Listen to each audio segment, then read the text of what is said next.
നമസ്കാരം. ആലപ്പുഴയിൽ നിയന്ത്രണം വിട്ട കാർ വീട്ടിലേക്ക് ഇടിച്ചു കയറിയുണ്ടായ അപകടത്തിൽ 2 ഡിവൈഎഫ്ഐ പ്രവർത്തകർ മരിച്ചു. 3 പേർക്ക് പരിക്കേറ്റു.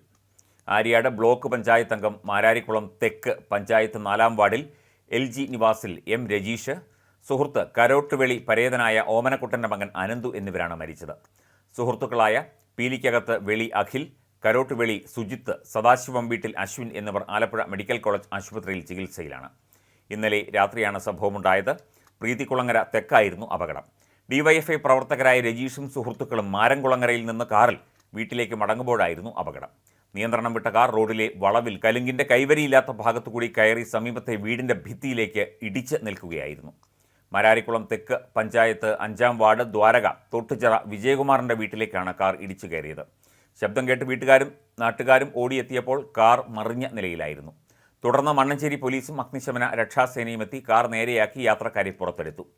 രജീഷിനെ പോലീസ് ജീപ്പിലും മറ്റുള്ളവരെ സ്വകാര്യ വാഹനങ്ങളിലുമാണ് ആശുപത്രിയിൽ എത്തിച്ചത്. ആര്യാട് ബ്ലോക്ക് പഞ്ചായത്ത് വളവനാട് ഡിവിഷനിലെ അംഗമായ രജീഷ് വിദ്യാഭ്യാസ സ്ഥിരം സമിതി അധ്യക്ഷനാണ്. മണിയപ്പൻ ഓമന ദമ്പതികളുടെ മകനാണ്. സഹോദരി റാണി. കയർഫെഡിലെ ജോലിക്കാരനാണ് അനന്തു. മാതാവ് ബീന. സഹോദരൻ അർജുൻ.